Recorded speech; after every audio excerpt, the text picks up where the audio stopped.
What is up, guys? So I've been doing the Let's Draw with BJ Dell channel for a little over a year on YouTube now, and my most asked questions are, what brush are you using and what are your brush settings? Well, I'm glad I can say I finally have my own brush pack.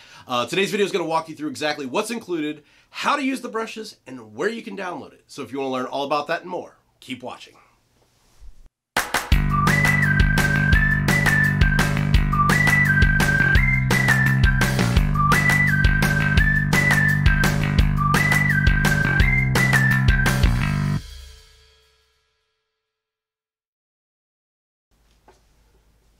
Alright guys, so let's go ahead and jump into these brushes. So this brush set comes with 8 different brushes. There's the cartoon sketch pencil, the standard inker, the bold inker, and the sketch ink shade brush. And then each 4 of those also have a streamlined counterpart.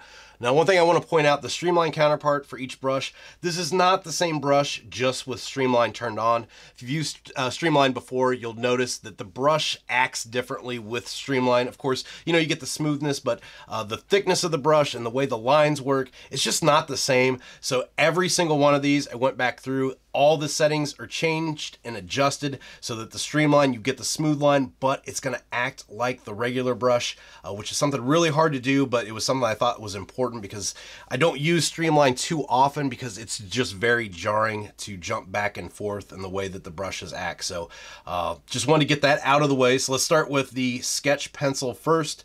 I'm gonna drop the opacity down here and just do kind of a cartoon eye. So the sketch pencil, as you can see by adjusting the opacity there, get a really nice light sketch line here, which really looks a lot like a pencil. I know Procreate comes with a couple of pencils included, but with those I just never got the, you know, the right darkness out of them or the size that I wanted, and I usually work pretty big and pretty dark on the different designs that I do in illustrations, how I work with the style that I use. So I think this way is the best way to go about it. When I initially started this set, I was going to make all the different pencils, all the numbered H's and B's and so on and so forth. But when I started thinking about it, I was, you know, reconsidering it just because how many times are you going to use all those different pencils? So I tried to make just one that works and does everything. So now adjusting this opacity all the way up, we can actually go in here and start to darken this, and you'll see this almost looks and works like an inking brush, but it does maintain the texture of the pencil. So when you get in close, it still has that kind of grunginess that the graphite from the pencil is going to give off, which I really like. Doesn't stay, you know, all the way black. It doesn't make it look like it's an inker, but it still gives that really heavy darkness to it, which makes you, you know, kind of feel like you are inking. And then of course you can go in and kind of shade heavy with the opacity turned all the way up here. You can get this kind of fill-in color. But then when you're ready to go in and add some lighter values, once again, you can drop the opacity back down. And then with the pencil tilted to the side, we can get some really nice values out of this, some different shades and changes in the gradation just by adjusting how hard we're pressing on the pencil. Likewise, you can also adjust this, up the opacity level, and just kind of go back over top of it. Adjusting how hard you're pressing is going to allow you to get a lot of different levels of gray out of this. So just an absolutely fantastic all-around pencil.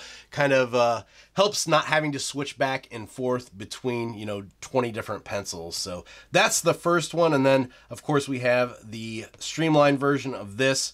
Streamline's great if you're doing like the eyes here, that you can just go in and make a, you know, perfect round circle like this, attaching it. And then the nice thing here is these do not actually have tapers on the streamlined version of the pencil, just because the regular version, I kind of made it to where it tapers out and starts with this opaque part here and tapers out to opaque here. I didn't want that on these because obviously if you're attaching these two lines, or let's say you're drawing, let's say this is a head and you're drawing ears off to the side, you know, you don't want a line that's kind of tapering off and losing the opacity here. So that's why there's no tapers on this. It makes for a lot more natural way to do the streamline process as far as the pencil goes. So let's go ahead and turn this off and jump over to our next one, which is the standard inker. And this one's pretty much my go-to. This is replacing the natural inker that I've used for so long. Made tons of adjustments over the years to the natural inker, and this one I think just works so much better. It's got beautiful tapers on it that are just fantastic. The overall size is perfect. The speed and everything just works really well. You can see just how gorgeous those tapers are. Nice, thick black lines. And even though it does taper off, the key to a good all-around inker is you need to make thick lines too that come off at the beginning. And if you have the taper set up, you know, to where that's all it does at the beginning, you're not going to be able to connect lines like this. So you see this line here goes in about the same thickness as the main line and then tapers off to the back, but yet it still has that taper to it. You can still do these nice lines without making any other adjustments. And it has a nice thick line, but once again, you can just change your pressure and get thin lines out of it. So we can go down to, you know, really, really thin down here to where we're not actually adjusting anything over here on the size. We're just adjusting the pressure, and you can see how well the pressure on this one works, that I'm able to get all these lines out of the same brush without changing the size. And then with the streamline on this one, once again, nice smooth lines that connect here just like this. It tapers off if you want it at the beginning and end, or you can press down harder starting out and it's going to have that nice connecting size that's going to match up to your previous brush. And then the streamline itself just works gorgeously. If we do like a kind of spiral here, you can just see just how great that is. And you still get that nice taper on both ends. So just an absolute beautiful brush. This is my favorite right now. It's my main go-to on all my illustration work. And then the next one we have is the bold inker, which is same like the standard inker. You have the tapers, but it's just an absolutely huge line. You can see this isn't even turned up all the way. Get the nice tapers on the end, and that just goes to a really thick stroke. Now, much like the streamline versions, this one is not the standard just with the size maxed out, because if you've done that before, you'll notice that sometimes where it goes to the thicker part, it'll start to blow out this line, and you'll get these big chunks that come out that you don't usually see, you know, in the regular size. So this is not just the standard with the size turned up. There's more settings that have been changed to get this one perfect and exactly where it's at. But even this one, if you go light, you can still get some really narrow lines off of here. So you can still get some nice line weight throughout a design just by changing your pressure on the Apple Pencil. And then same thing here with the streamline. You've got the connecting lines here that don't have to taper if you don't want them to, or you can get a nice taper out of them as well. It's totally up to you how you want to do it, and you can get the same kind of spiral look out of this. You just see how beautiful that is, and the change in the line weight as it goes around just by adjusting your pressure on the pencil. And this one is just kind of the smack you in the face, really bold illustration work that you can get with, once again, not having to switch out to a different brush. Finally, we've got the Sketch Ink Shade, and this one is what I've been using on the last couple of installments of Cartooning 101. So if you've watched that and seen that, this is what I've used. It's a kind of a 3-in-1. So same thing here. Let's do that eye like we did before. So we'll do that here, and you can see it works kind of like that pencil that we used before. So we've got a nice sketchy look to this, but you can see zooming in, it's really smooth. It doesn't have the texture of the pencil. It almost has like a marker feel to it. And if we tilt this and adjust it, you can get a thicker line too when you're sketching. But as you can see, it's just a really nice, smooth line that's really good for doing sketch work.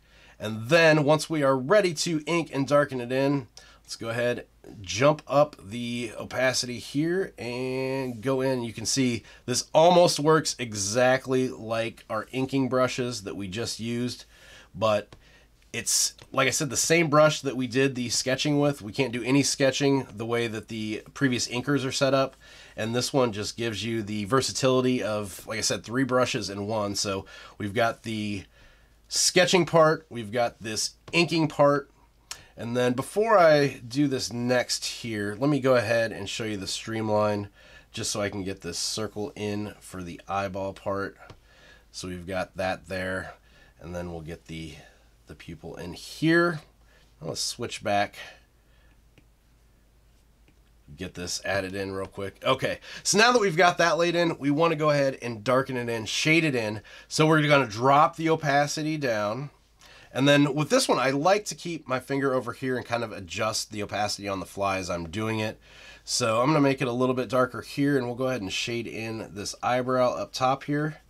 And you can see I'm getting a really light, nice value out of that. So if I want to go darker, up that a little bit.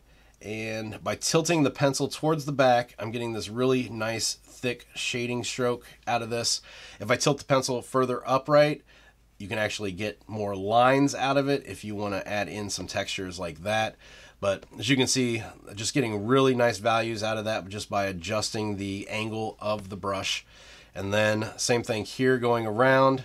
You can get some really nice grays out of this that has a really smooth look to it. It looks natural. It looks just really, really slick. And then especially once you pull back, you can see it's just got that really smooth shading technique to it. And like I said, just adjusting back and forth the opacity here, you can just get those different shades out of it. And it's really kind of cool being able to get all of this done. Like I said, with one brush, you're not switching brushes, you're just changing the opacity, and you're getting all these different available options from this one brush. And like I said, in those videos, I think those turned out the best with using this type of brush. And it's just nice to be able to get all this from one. So that's the rundown of all 8 brushes. I will put the link in the description to the brush pack available now on Gumroad. All right, guys, that's it for today's video. As always, thank you for watching. I appreciate it. I'm going to put the link to the Gumroad site that you can download the brush pack from today. It's only $5, so snag your copy and then make some stuff with it and head over to Keep Creating, the Learn, Draw, Share Art community over there. Share your works. I want to hear your feedback. I want to see what you guys are making with these brushes and really look forward to it.